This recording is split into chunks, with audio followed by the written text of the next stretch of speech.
All right, it's 2 o'clock. We're starting the webinar. Welcome everyone, and thank you very much for joining us today in our 5th and last webinar of this year's NLAAD campaign. My name is Luis Alberto Mares, Director of Community Mobilization at the Latino Commission on AIDS, and today's webinar is about Ending the HIV Epidemic, a Plan for America. In the State of Union address on February 5th this year, President Trump announced his administration's goal to end the HIV epidemic in the United States within 10 years.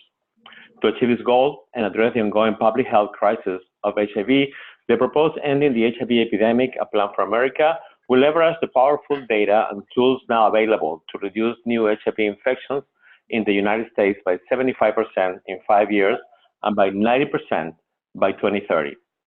The new initiative seeks to reduce the number of new HIV infections in the United States from an estimated of 250,000 total HIV infections prevented.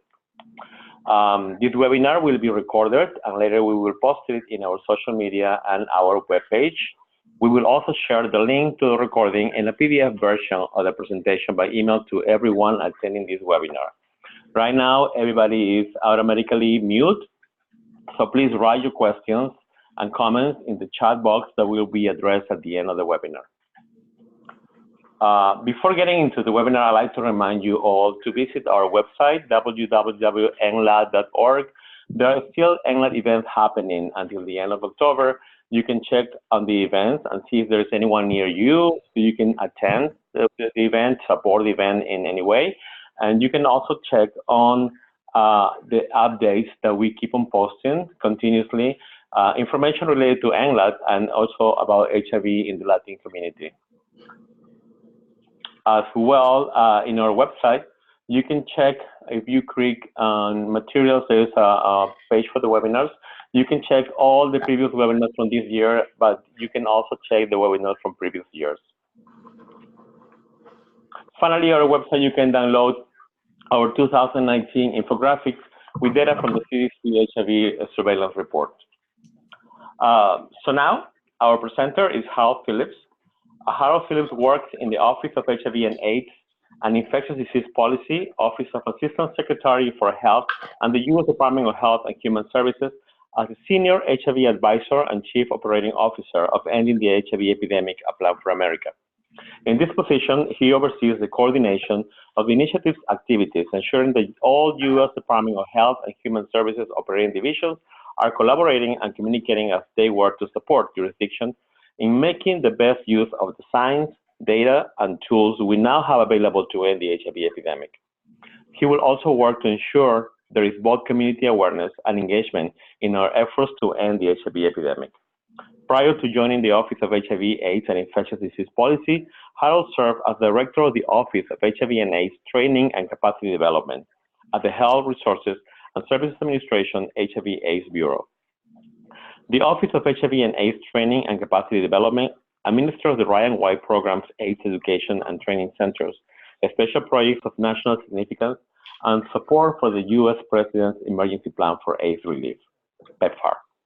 He also held past positions within HRSA HAP as the Deputy Director of the Ryan White Part B and AIDS Drug Assistance Programs, ADAP, working with Ryan White HIV/AIDS programs recipients, planning councils, providers, and patients, and served on the CDC HRSA AIDS Advisory Committee from 2003 to 2010.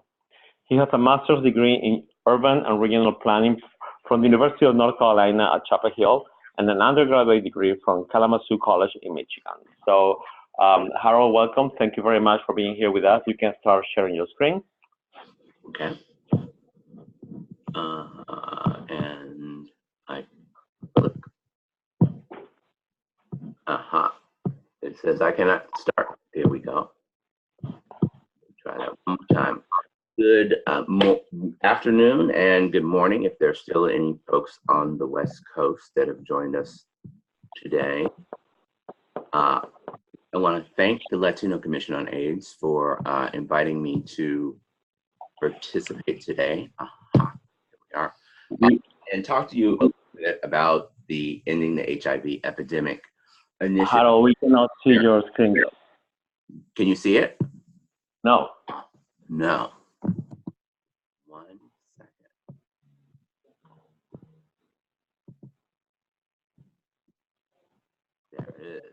Perfect.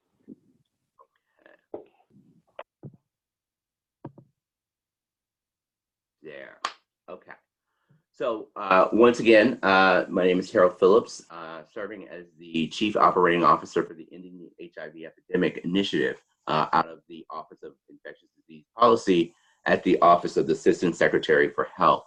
I want to thank the Latino Commission on AIDS for inviting me to talk to you a little bit about the plan itself, where we are in the initiative. I'll provide an update and an overview.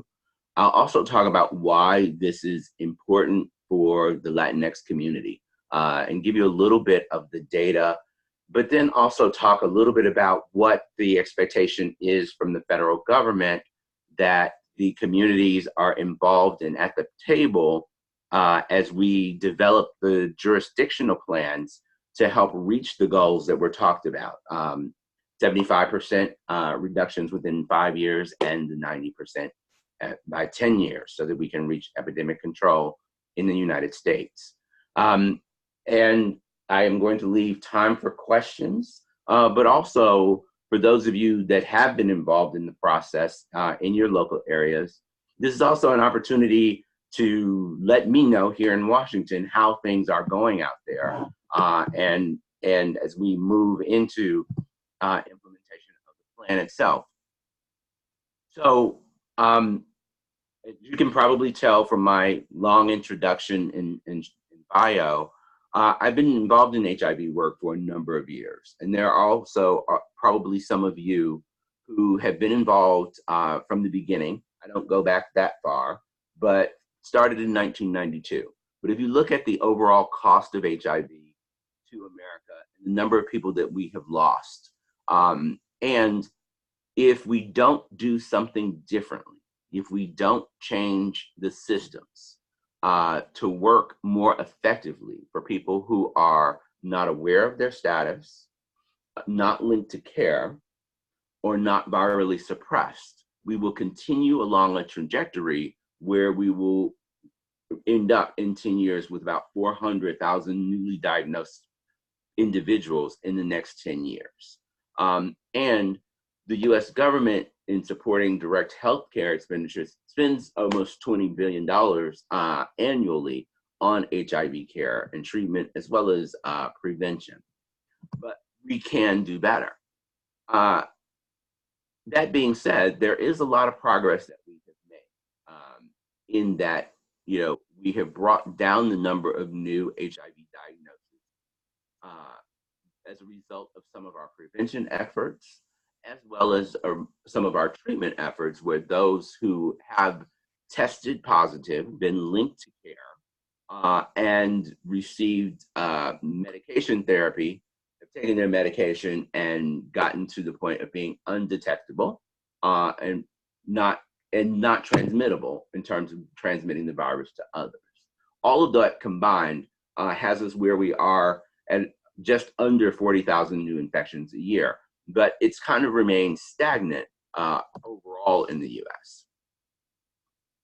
While it's remained stagnant overall in the US, there is some alarming facts about the rate of diagnosis of HIV infection among Hispanic and Latino adults and adolescents. In 2017, we saw an increase. Here on the slide, it represents the maps where the populations are and the rates as well per 100,000. So the darker the color on this map, the more higher rate of infection for Hispanics and Latinos in these particular states. I'm going to come back and talk about sort of the geography of HIV and why it's important as we think about the Ending the Epidemic initiative. So keep some of this in mind.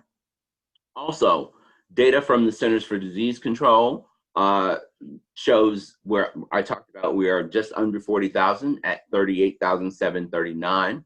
Among that number, 8,686 were among Hispanic and Latino men. 86% of those were due to male-to-male sexual contact. 4% injection drug use, 7% heterosexual sex, and 3% sort of the combination of male-to-male sex and IDU. For our women, 1,203 were among Hispanic and Latino women. 88% of that was categorized as due to heterosexual sex, 12% from injection drug use, and 7% as mode of transmission heterosexual. Oh, wait a minute. That should not be, that may be a typo. I will go back and check that before we finalize those slides. But that 88% heterosexual sex, I think it was, 12% injection drug use, and I will get back to you on what the 7% was, but I didn't catch that earlier. Also, something to think about and keep in mind as we think about the community and think about the impact of HIV and what is happening. Male-to-male sexual contact as a mode of transmission has gone up by 21%. But we've had a lot of success in terms of injection drug use. Some of our syringe exchange programs have been successful. And I think also getting folks into treatment. And there has been a lot of work done around trying to deliver culturally appropriate programs that target substance users and HIV within the Latino community. So this is, I think, one of our success stories that we can build upon. So as we look at also the rates among Latinx and women, we also, I think, see some success in that the numbers are going down as well. All of these are things we want to keep in mind as we work to understand where we are with HIV in the community, and then how do we take this knowledge and apply it in a meaningful way, building on the strengths of what has been done successfully and well, but also being clear about where some of the gaps are. And I'm going to get into that a little bit as I go through the HIV Care Continuum and what it looks like for the community as well. So you see on the far left of the slide, the CDC's estimate of 254,600 Hispanic and Latinos with HIV. 5 in 6 knew they had the virus. So 5 of the 6 had been tested. 5 out of 6 tested. And then as we go down the next stage of the care continuum, for every 100 Hispanics or Latinos with HIV in 2016, 60 received some HIV care. And so that is sort of our linkage. So they're receiving some sort of HIV care. Then when we go to the next stage of the continuum and we get to retained in care, here's where we have some issues where we need to really think about what is happening and why individuals are not staying linked to care.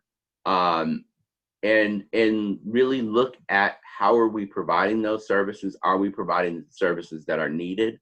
Are we aligning sort of our goal of medical care and treatment with individual goals and circumstances in life that may get in the way of that? And are we building and creating collaborations that will allow support systems to address those barriers to help people stay engaged in care? Of that 100, 51% were virally suppressed. So in thinking about for every 100 with HIV, this is what sort of the circumstances look like across the country as we think about this and think about what we could do differently. This slide also, and this is important because it's definitely something that CDC tracks, but I really think that we don't use it enough in our planning and thinking about services. In 2016, there were 2,863 deaths among Hispanics and Latinos with diagnosed HIV in the US and our territories. So with these individuals, I think it's important to realize they knew their status. For many of them, they were not fully engaged in care, and the death occurred. And so as a result of this, somehow our systems did not work for these individuals, because we know today that individuals with HIV can live long and healthy lives, a normal lifespan, when they get into care and treatment early and when they adhere to medication treatment. So this should be sort of a warning sign that something did not go right. Something in terms of the way we coordinate services, the way we keep people engaged, the way we provide the services did not work for a number of individuals within the community.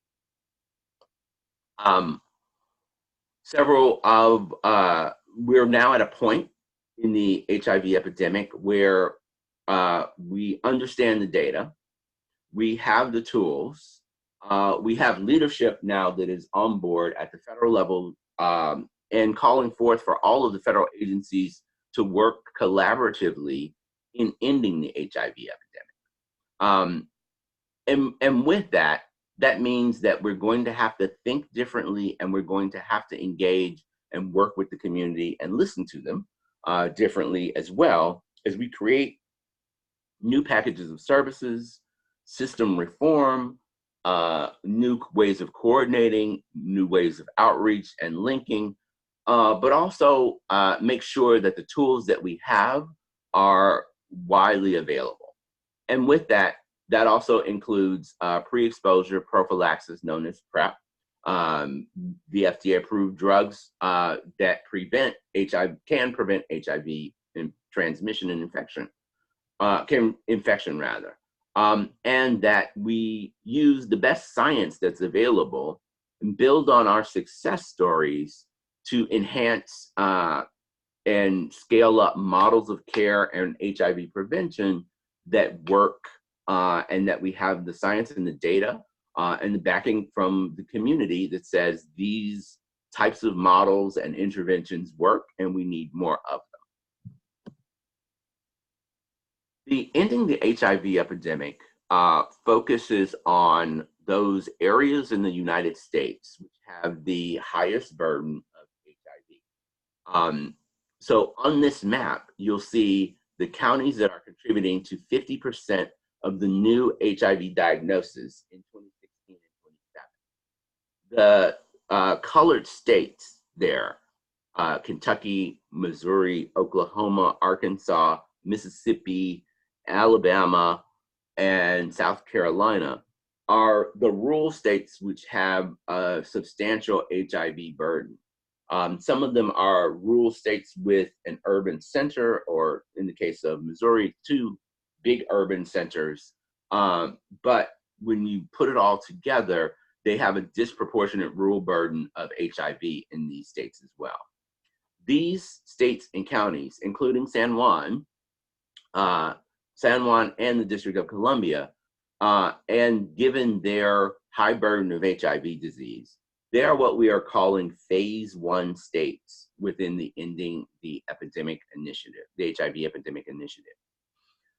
So with phase 1, there is a very targeted approach that includes the addition of federal dollars and activities across many of the operating agencies within HHS to implement new ways of thinking, new ways of planning, new service delivery models, building on sort of what's already there to really address the epidemic in these areas.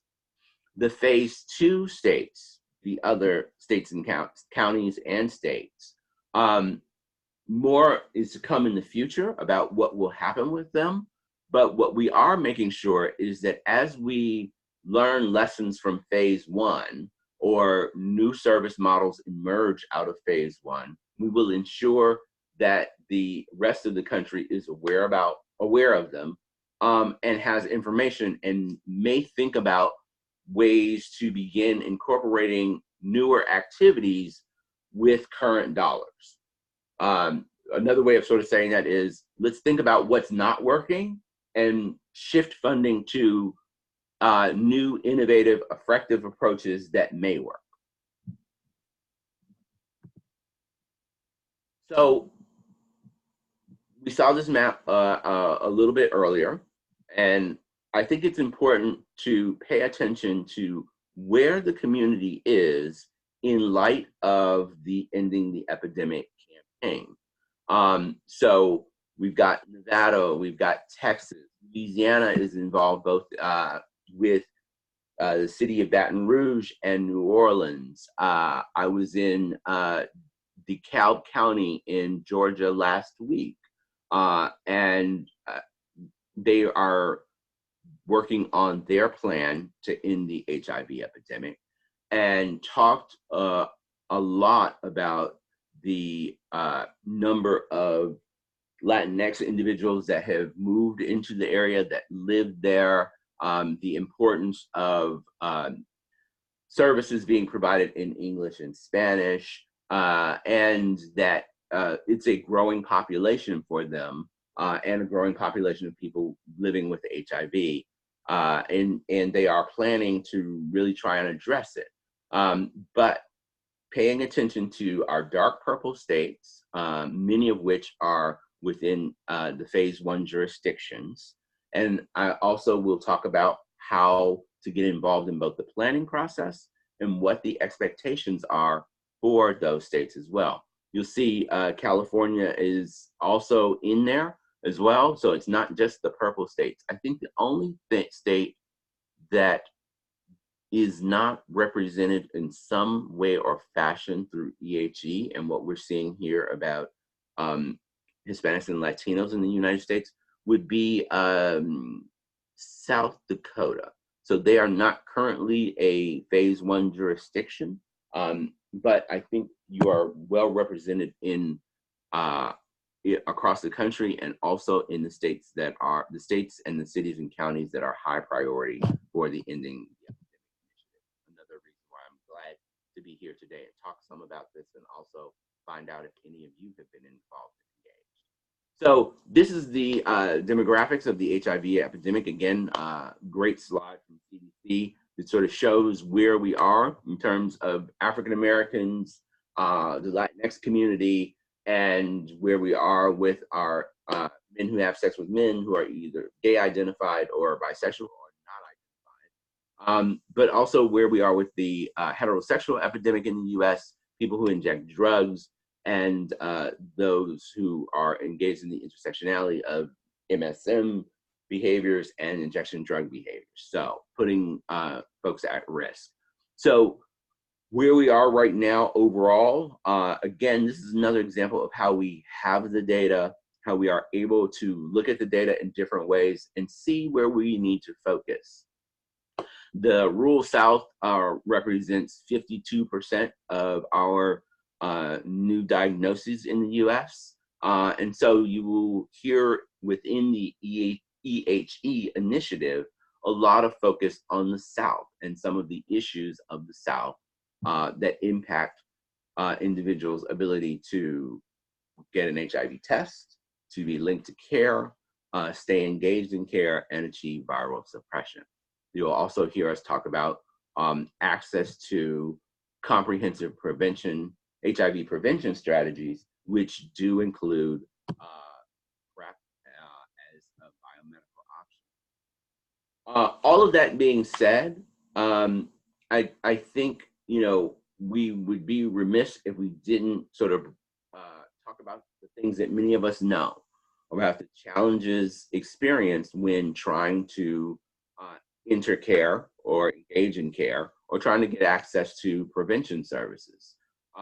With HIV, again, we talked about 1 in 6 with HIV are unaware that they have it and not seeking treatment. We know the importance of treatment as prevention right now, that someone who achieves and maintains an undetectable viral load cannot and will not pass HIV on to their sexual partners. So treatment is important.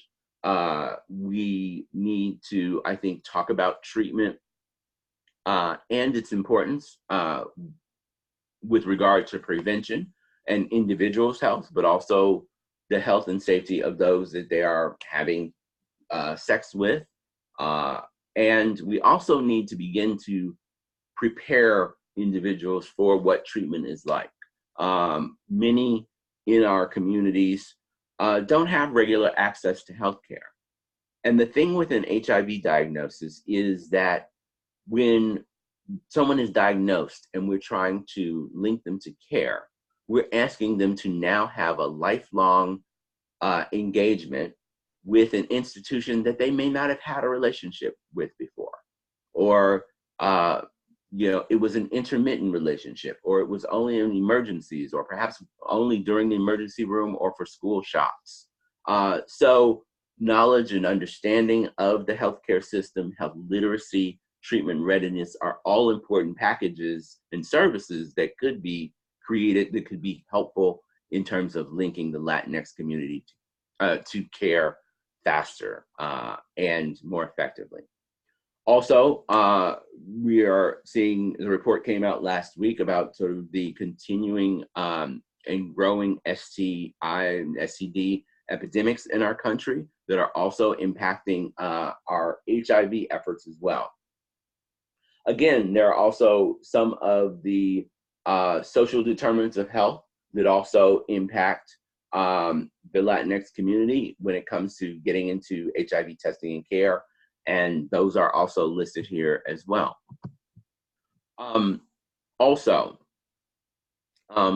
Those individuals may not get an HIV test out of fear of disclosing their immigration status. And I think we still have a lot of work to do about getting the word out in terms of how there is a separation between sort of data that is collected for health purposes and data that may be collected by other federal agencies, and the availability of treatment services in a lot of our community migrant health centers, STI centers, women's health clinics, where individuals can access care in many places very safely. There's also, to be quite honest, a mistrust of the healthcare system among many communities of color that goes back and is often intergenerational mistrust of the healthcare system. So those of us involved in public health and as people of color have an uphill battle. I often battle with my family at Thanksgiving about healthcare issues and what doctors will or will not do, or what the system stands for. But I think more on a systematic level, many of us thinking about how we can begin to build and restore trust in some of these institutions. That lower level of mistrust results in sometimes non-adherence to medication or non-trust, missed appointments, and things like that.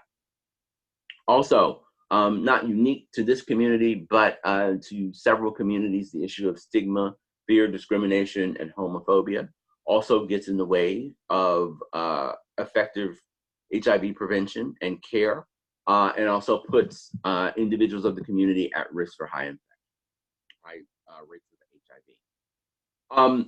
So part of the initiative also focuses on early diagnosis.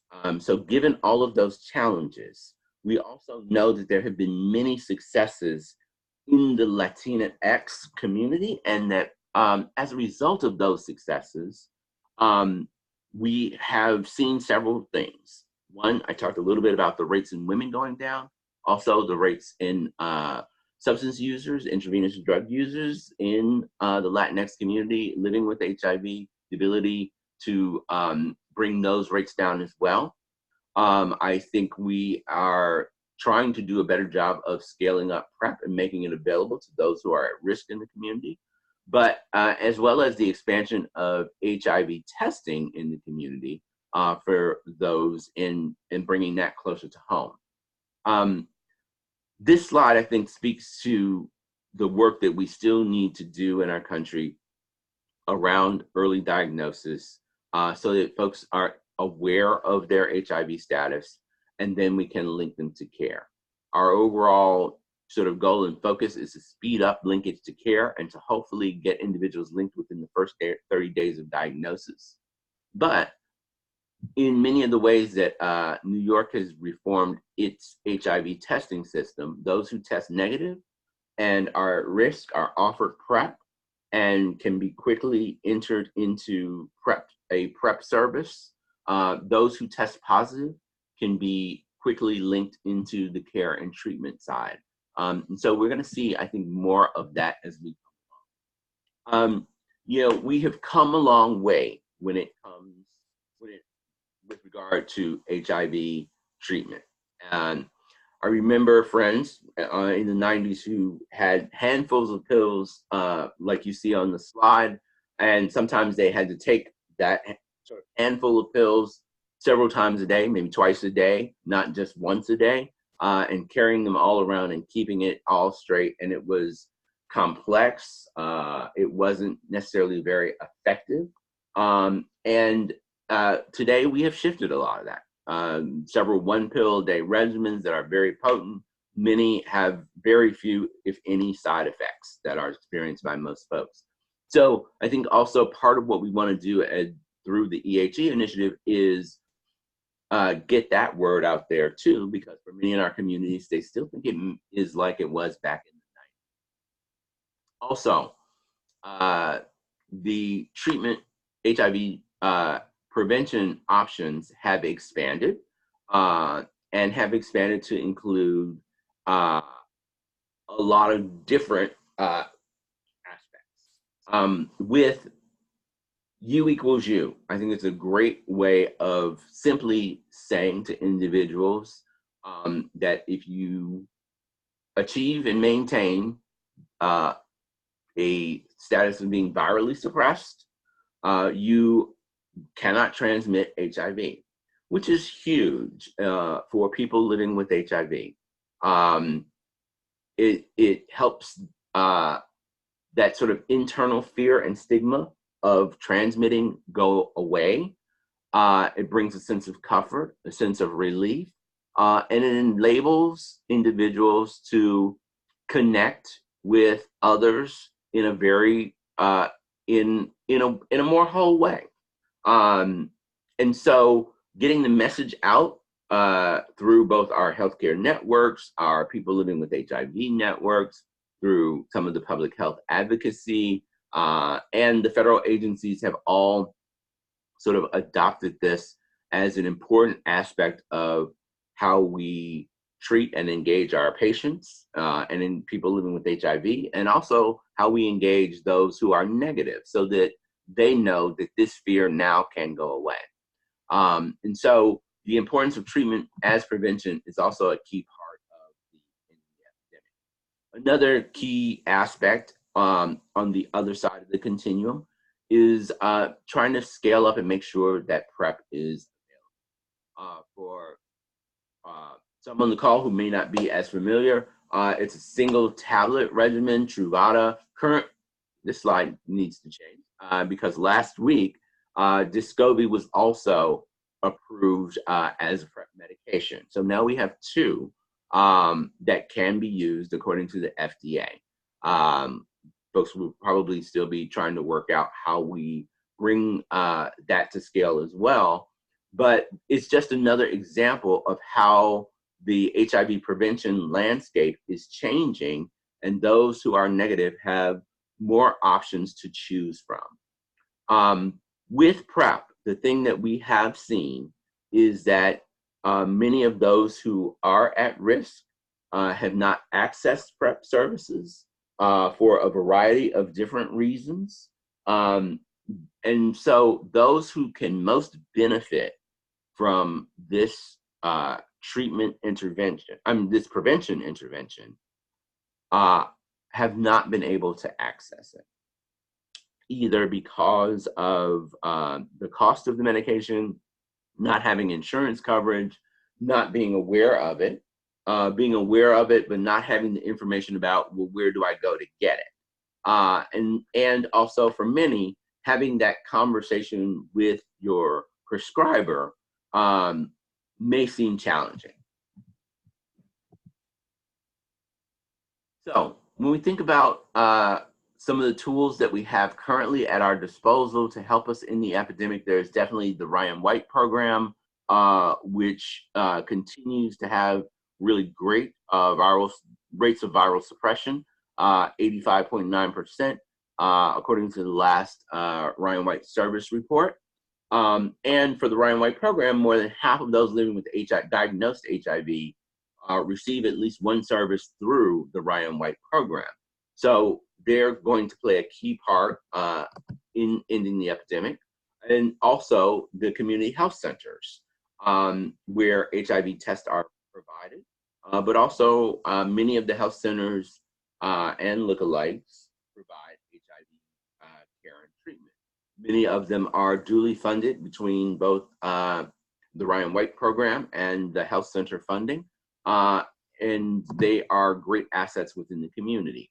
So they will be scaling up some activities as well under EHE, including the provision of PrEP in duly funded health centers. The NIH and the Centers for AIDS Research and the AIDS Research Centers are also involved in the initiative. Their work has primarily been to study and research models and interventions that can effectively and efficiently help us reach individuals, engage them, and get them virally suppressed, as well as prevention research. They will be working to ensure that as we put new programs into place, that we're using the best science that is available in order to do that and plan and implement well. There is a meeting of the CFARs in Chicago week at the end of October. It will be very EHE focused, but there are some very key communities that we also want to make sure that they have the research and that research is made available as communities plan. So I am looking forward to meeting with them at the end of October and hearing more about their strategies that involve the Latinx community, as well as the transgender community, and making sure that those models and interventions are out there and that individuals know how to use them as part of their new plans. We've talked a little bit about sort of the goals. It is a very ambitious goal, again, but I think I've talked about the tools and what we have to help us do this goal, reach this goal. 75% reduction in new HIV infections in 5 years, and at least a 90% reduction within 10 years.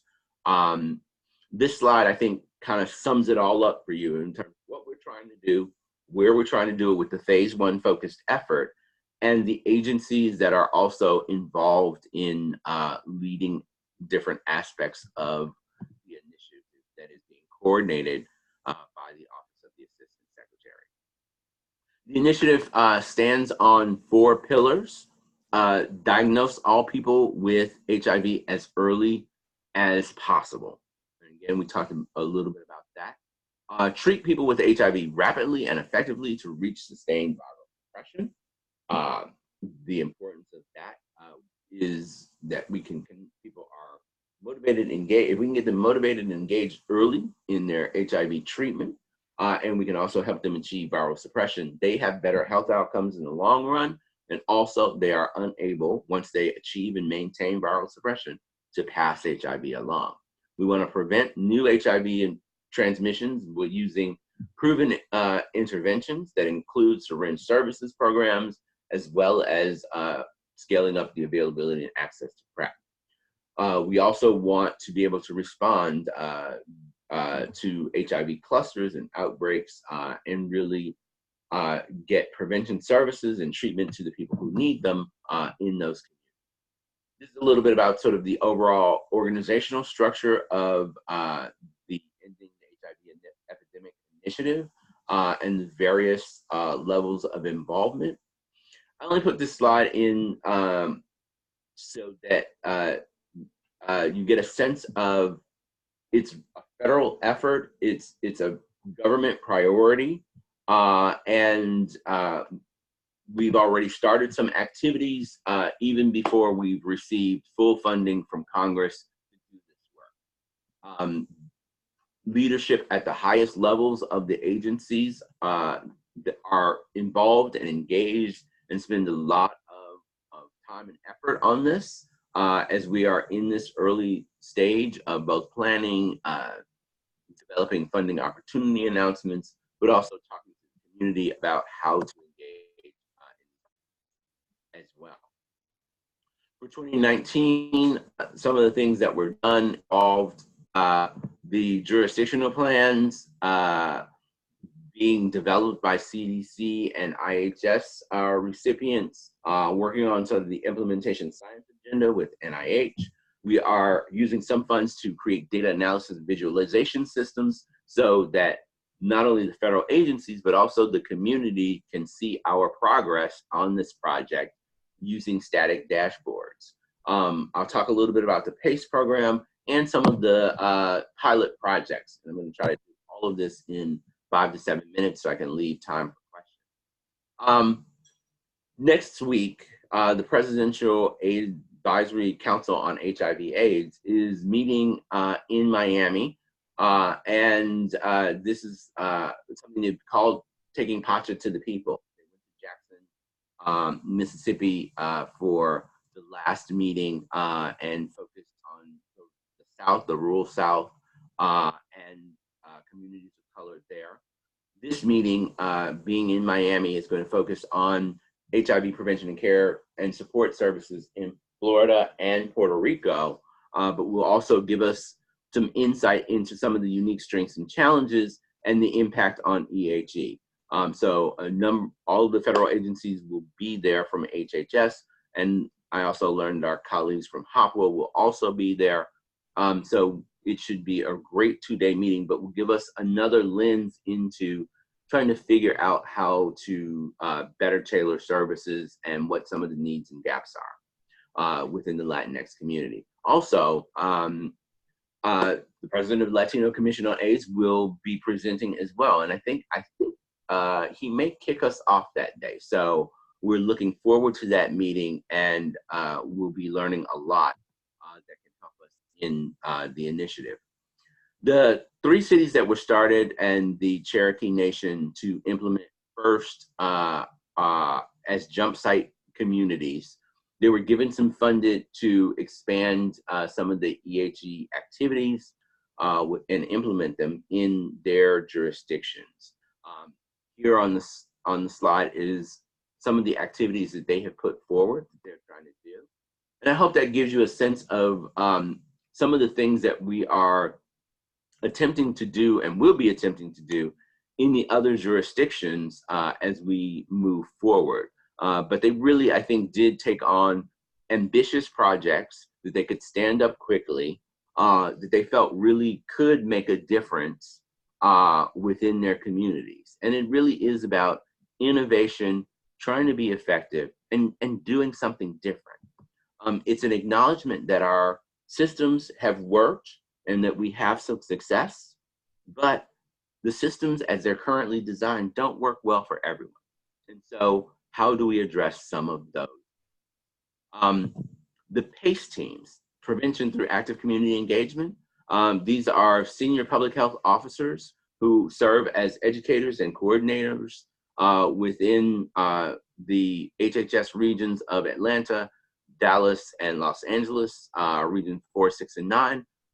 They are speaking at public forums, they are engaging the community, they are trying to ensure that the efforts being directed here in Washington and Atlanta are implemented and aligned down on the front lines, and they serve as sort of force multipliers for our key messages, and also are a great resource for when jurisdictions feel like they need technical assistance or they need to connect to agencies who can provide that technical assistance.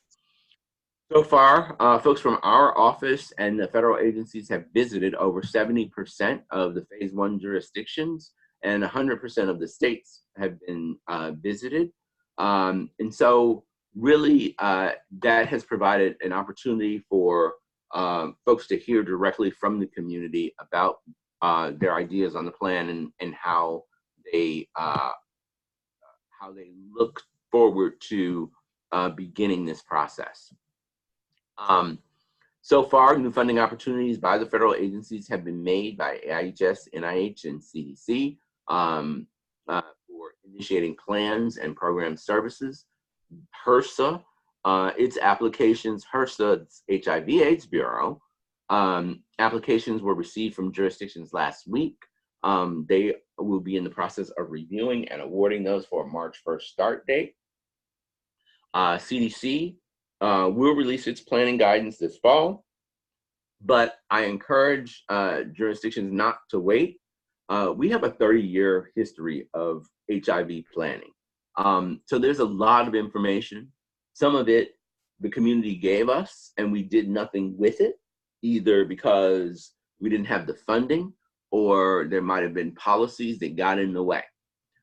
Both HRSA and CDC's NOFO include new program flexibilities, including client eligibility. So for the Ryan White one that just closed, the Ryan White eligibility requirements were waived for this one. The only requirement is that someone be HIV positive and you can link them to care and provide that care using this new funding mechanism and funding stream. They also have talked about the ability for jurisdictions to create new service categories. There may be new ideas and new ways of doing things that emerge out of these planning meetings that can be funded under these, with these funds, with the goal of, with the overall intent of reaching our goal. The Office of the Assistant Secretary awarded the contract for the PrEP implementation program a few weeks ago. We look forward to implementing this in a way, it will not only be that health centers can help clients access the program, but any prescriber, any healthcare worker with the ability to prescribe can refer someone into the into the HHS program. And the HHS program will serve those who qualify, and the qualifying descriptions are you have to have no prescription drug insurance, an HIV negative test, and a valid prescription for PrEP from a healthcare provider. We've awarded the PrEP communications contract so that we can increase awareness and enrollment of these aspects of the project. Within 7 weeks, enrollment will begin. So I will be coming back to the commission as one of our many organizations that we will ask to include announcements about this new program in their World AIDS Day activities and other speeches, and just helping us ensure that we're getting the word out to those who could benefit from this program the most. All of these additional materials will be shared with key stakeholders and message multipliers in early November. Within 10 weeks, we expect that a static dashboard that sort of shows where we are with HIV nationally and within the jurisdictions will be released to the public. And so that baseline information will be there. We hope you will join us and our federal colleagues in monitoring our progress with the initiative. This is, and we're very clear about this, this is going to take a whole of society initiative. And one of my key jobs is to talk to the community about the initiative and also ensure that they're aware, that they're engaged, and that they also have the opportunity to talk to us about what else can be done over this next 10 years. This includes people living with HIV. This includes those who are at risk. This includes our CBOs, our local health departments, our academic institutions, but all of us sort of coming together around this initiative. It is something that can definitely be done. I was asked, are you sure that this could be done? And I said to the person, you know, in the last 5 years, I had the opportunity to work with some of the PEPFAR programs. And when you take a step back and you realize that countries like Namibia, Eswatini are coming close to, are at epidemic control. And that it took funding, it took a whole of society approach, and it took leadership in government and a willingness to do things differently to serve the people that got those countries where they are. And PEPFAR is funded by the US government. So yes, we can take our funds, do something different, have the right leadership, and bring the community together so that we can end the epidemic in the US. So thank you for the opportunity. We do have some time for questions. Thank you very much, Harold. Well, during the presentation, a lot of comments and questions came about Puerto Rico. Could you please expand, did they mention in that, even though it was mentioned several times, there was like, it didn't appear on the maps. Could you expand a little bit of any plan or programs that are going to be implemented in Puerto Rico in terms of the end epidemic? Yeah. And if you take me back to the chat box, I will do that, see if there are other questions in there as well. But yes, Puerto Rico and San Juan is a phase 1 jurisdiction.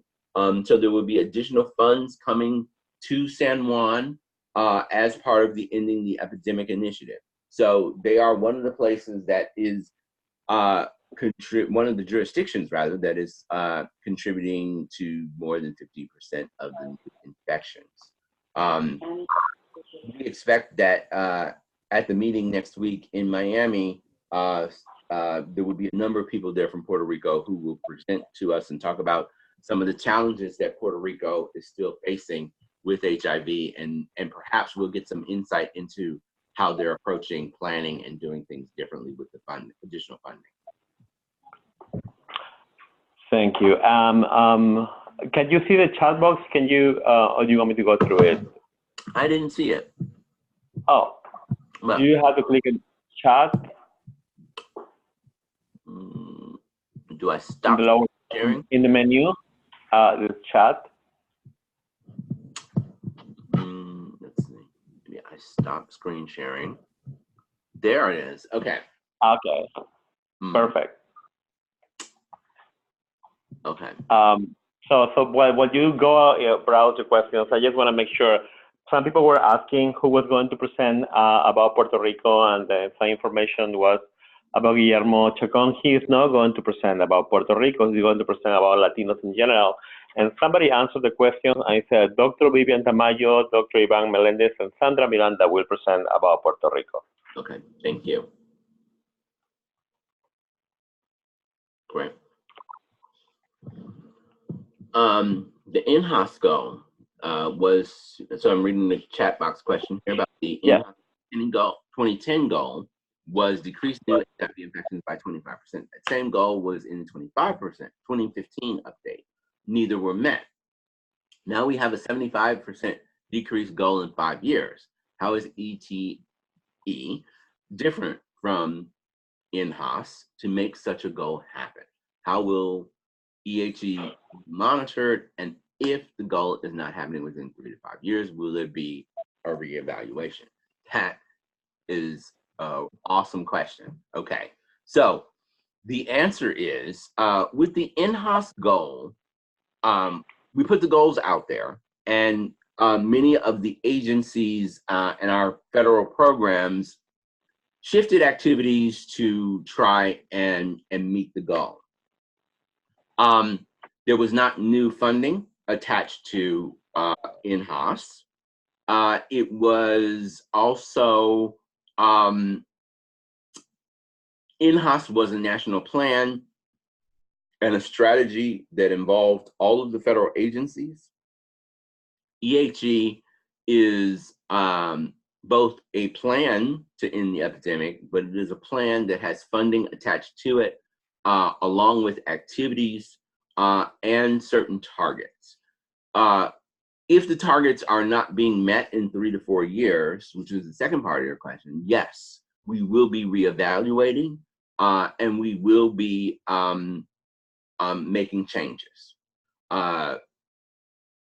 Again, I think it's that realization that we have the tools. If we apply them in the right way, we can do this. And so the money, the leadership, and that coordination, I think is going to get us there. Angel Ortiz asks, it is the municipality of San Juan. Is this Angel Ortiz of CDC, I'm wondering? And if so, I think he will be wonderful. Wonderful. I had asked Janet Cleveland of CDC if you would be able to help the municipality in this process, and if you were still there. And she said you were still there, and that you all would talk about such a thing, because I think that would be great that if you were there and able to help them through this process. Were there other questions at the top of the chat? And are there individuals on the call who are currently involved in their local process and have anything that they would like to share about how that is going?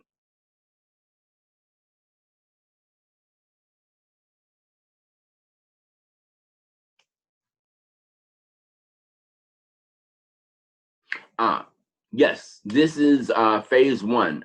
When is phase 2 estimated to arrive? I don't know yet. Everyone has been so focused and driven to get phase 1 implemented too, that we haven't stepped back and thought about when will we bring phase 2 fully on board and launch it. But I expect that within the next couple of months, we will sort of have some of those dialogues. So this question was asked but not yet answered. Why is PACE using public health officers as educators and mobilizers and not CBOs? So the PACE officers that they are using work for and report to the Deputy Assistant Surgeon General. So they are federal employees who are directing mostly the federal effort and adding to sort of that workforce. I think one of the things that, and next week I get, I'll be sitting with them and reviewing their community work plans. But part of their community work plans include working with educators and mobilizers at CBOs to ensure that, 1, that they are there, 2, that they have the tools that they need if there are tools that we've developed on the federal level that they're not aware about, that they don't know about, that could be helpful to them. So they will be working in collaboration with CBO educators and mobilizers. The other thing that I think is important about EHE, and I've told some folks this because there was some concern in the community, that the EHE plan, as I walked through it, didn't have specifics. And someone used the example of the plan doesn't talk about hiring or using peers. And what I reminded them is that the plan is sort of a framework for how we're going to do this and how we should approach it, but the specifics need to come from each jurisdiction about how they're actually going to use peers or navigators or some other mechanism, some other intervention or strategy. Those must be done at the local level, and that's why it's important that individuals representing the community are part of the planning process in order to get those things in there so that they can be funded using these funding streams.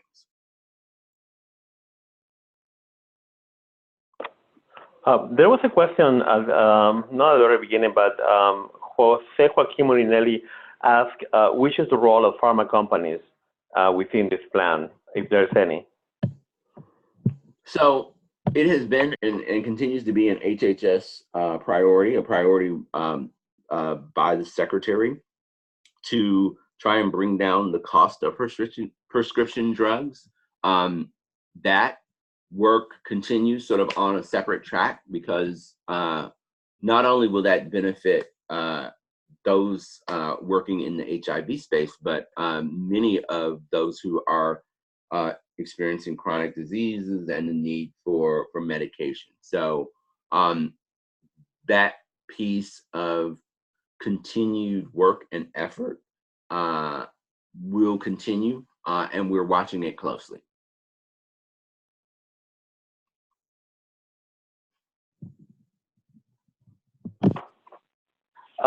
Somebody asked about the statistics. You can read as the last question, I think. Okay. Yeah.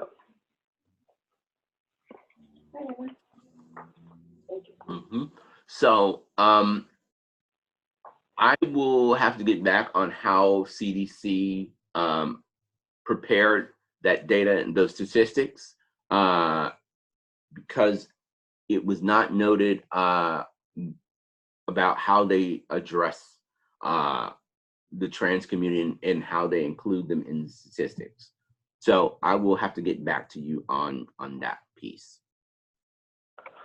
Thank you very much. And there was a question about PrEP. Somebody mentioned that, well, in big cities, there is a lot of funding to implement PrEP to their communities. How is it that the plan is trying to address this in communities with not so much funding or money to be able to implement it? Yep. So the new HHS program, PrEP program, is a nationwide program.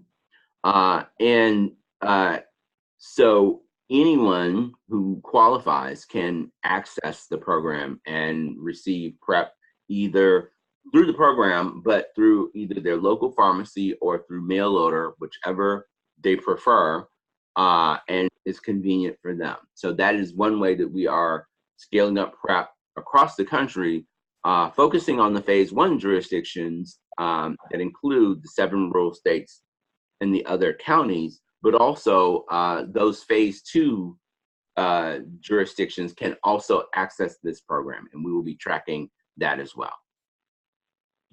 All right, so because of the time, one more question. How do we, Joel Avalos asks, how do we identify people who have AIDS and don't know it? How do we identify people who is infected and not share it? How can we end this epidemic if not all people who are affected have come out about it? Yeah, you know, it's a great question, and I don't know that sitting here in Washington, I have that answer.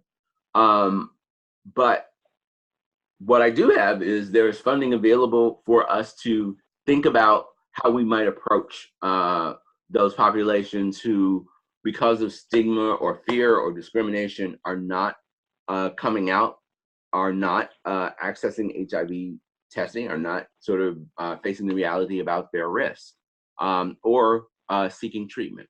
But those new and novel and ideas and ways of thinking about that and approaching the problem and the issues are what we need to hear. But on the federal level, we're making funding available to implement some of those ideas through this initiative. All right, thank you very much, Harold, for sharing this information with us. Thank you, everybody, for being here today, joining us this webinar. We're gonna finish right now. Goodbye, and thank you again. Thank you, everyone.